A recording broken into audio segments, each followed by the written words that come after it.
નમસ્કાર અંગ્રેજી શીખવાની સફરમાં આપનું સ્વાગત છે।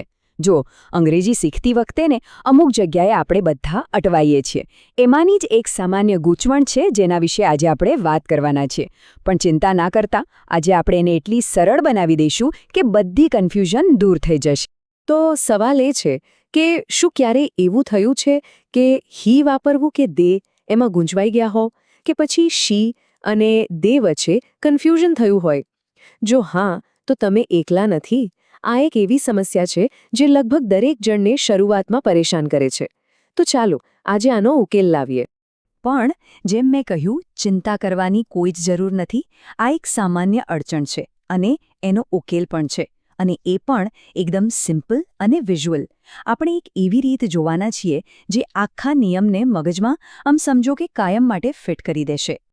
ઓકે, તો સૌથી પહેલા ચાલો આ પ્રોબ્લેમના મૂળ સુધી પહોંચીએ।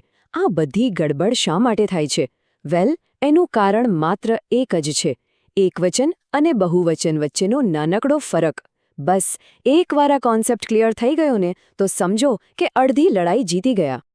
જો નિયમ ખરેખર ખૂબ જ સીધો અને સરળ છે। જ્યારે આપણે કોઈ એક જ વ્યક્તિ કે વસ્તુની વાત કરતા હોઈએ, જેમ કે એક છોકરો તો હી, એક છોકરી તો શી, અને કોઈ એક વસ્તુ કે પ્રાણી તો ઇટ, આ બધું થયું એકવચન। પણ જેવી વાત એક કરતાં વધારે લોકો, વસ્તુઓ કે પ્રાણીઓની આવે તો એ બધા માટે અંગ્રેજીમાં બસ એક જ શબ્દ છે, દે। બસ આટલું જ છે, સિમ્પલ। તો હવે આવે છે આખી વાતનો સૌથી મજેદાર ભાગ।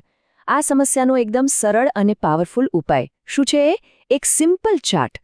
હા, તમે સાચું સાંભળ્યું। અને ના, આ કોઈ સાદો કાગળનો ટુકડો નથી, પણ શીખવા માટેનો એક જબરદસ્ત ટૂલ છે। પણ સવાલ એ છે કે એક ચાર્ટ આટલું બધું કામ કેવી રીતે કરી શકે? વાત એમ છે કે આપણું મગજ છે ને એ શબ્દો કરતાં ચિત્રો, રંગો અને પેટર્નને તરત જ પકડી લે છે અને લાંબા સમય સુધી યાદ પણ રાખે છે। બસ આ ચાર્ટ બરાબર એ જ સાયન્સનો ઉપયોગ કરે છે। તો ચલો હવે આપણે પોતાનો પર્સનલ લર્નિંગ ચાર્ટ બનાવીએ। તૈયાર છો? હું તમને સ્ટેપ બાય સ્ટેપ ગાઈડ કરીશ કે આ જાદુઈ ચાર્ટ કેવી રીતે બનાવો। આ કામ બહુ જ સહેલું છે। જુઓ, સ્ટેપ 1, એક મસ્ત હેડિંગ આપો। સ્ટેપ 2, કાગળને બરાબર વચ્ચેથી 2 ભાગમાં વહેંચી દો। સ્ટેપ 3, અને આ સૌથી મજાનો ભાગ છે, અલગ અલગ કલર અને નાના નાના પિક્ચર્સ વાપરો। અને છેલ્લે સ્ટેપ 4, બંને બાજુ સરસ ઉદાહરણો લખી નાખો। બસ થઈ ગયું। ચાલો, ઘણી થિયરીની વાતો થઈ ગઈ, હવે સમય છે એક્શનનો। ચાલો આપણે જોઈએ કે આ ચાર્ટ ખરેખર કામ કેવી રીતે કરે છે, કેવી રીતે આ સિમ્પલ વસ્તુ મોટી ગૂંચવણને એકદમ ક્લિયર કરી દેશે। તો આ જુઓ, આ છે આપણા ચાર્ટનું બેઝિક સ્ટ્રક્ચર।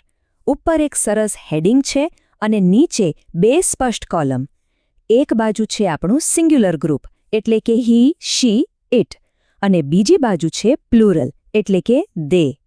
ચાલો હવે આ ખાલી જગ્યાને મજેદાર ઉદાહરણોથી ભરીએ।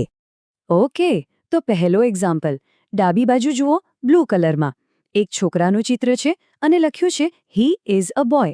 હવે બરાબર એની સામે જમણી બાજુ ગ્રીન કલરમાં એકથી વધુ છોકરાઓ છે અને લખ્યું છે દે આર બોયઝ। જોયું? કલર અને પિક્ચર જોતાં જ આખો કોન્સેપ્ટ ક્લિયર થઈ જાય છે ને કમાલ? ચાલો હવે બીજું ઉદાહરણ જોઈએ।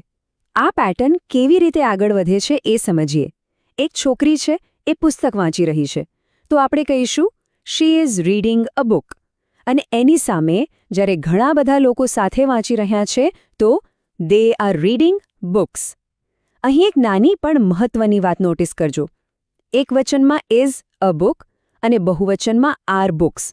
આ પણ ચાર્ટથી સરળતાથી દેખાય છે। અને હા, આ નિયમ ખાલી માણસો માટે જ નથી હો, પ્રાણીઓ અને વસ્તુઓ માટે પણ કામ કરે છે। જેમ કે અહીં જુઓ, એક પક્ષી છે તો આપણે કહીશું ઇટ ઇઝ અ બર્ડ। પણ જો એક કરતાં વધારે પક્ષીઓ હોય તો વિચારો? એકદમ સાચું, દે આર બર્ડ્સ। પેટર્ન બધે જ સેમ રહે છે। તો આપણે એ ઉદાહરણો તો જોઈ લીધા, હવે થોડો ઘણો આઈડિયા તો આવી જ ગયો હશે। પણ ચાલો થોડું ઊંડાણમાં ઉતરીએ અને સમજીએ કે આ ચાર્ટવાળી મેથડ એટલી બધી ઇફેક્ટિવ કેમ છે, એની પાછળનું સિક્રેટ શું છે? વેલ, આના મુખ્ય 4 કારણો છે। પહેલું, વિઝ્યુઅલ કમ્પેરિઝન, એટલે કે તમે બંને નિયમોને એકસાથે બાજુમાં જોઈ શકો છો, એટલે કોઈ કન્ફ્યુઝન નહીં. બીજું, કલર કોડિંગ. અલગ અલગ રંગો આપણા મગજને વસ્તુઓ યાદ રાખવામાં હેલ્પ કરે છે. ત્રીજું, ગુજરાતી અને અંગ્રેજી બંનેમાં વાક્યો છે, એટલે આપણી સમજ ડબલ પાક્કી થાય. અને છેલ્લું અને સૌથી અગત્યનું, એક્ટિવ લર્નિંગ. મતલબ કે જ્યારે આપણે જાતે કંઈક બનાવીએ છીએ ને, તો એ જ્ઞાન આપણા મગજમાં કાયમ માટે છપાઈ જાય છે. તો ટૂંકમાં વાત એટલી જ છે કે આ જે સાધારણ દેખાતો ચાર્ટ છે ને, એ એક મોટા કન્ફ્યુઝિંગ નિયમને એકદમ ક્લિયર અને યાદગાર પેટર્નમાં ફેરવી નાખે છે. અને યાદ રાખજો, આ કોઈ કામચલાઉ ટ્રીક નથી, પણ શીખવાની એક પ્રોપર સાયન્ટિફિક રીત છે.